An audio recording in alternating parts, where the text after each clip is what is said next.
Okay. But anytime, pwede ka pa rin bumalik, ha? Thank you. Sabihin mo sa kanya how she was always nice to me back then.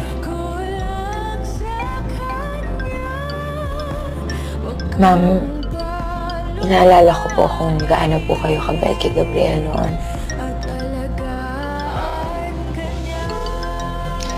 I was really fond of him. Parang anak ko na kasi siya. Lagi nga niya po kayo nakakwento eh.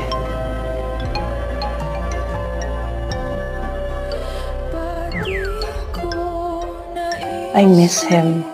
I miss you too, Mama Liz.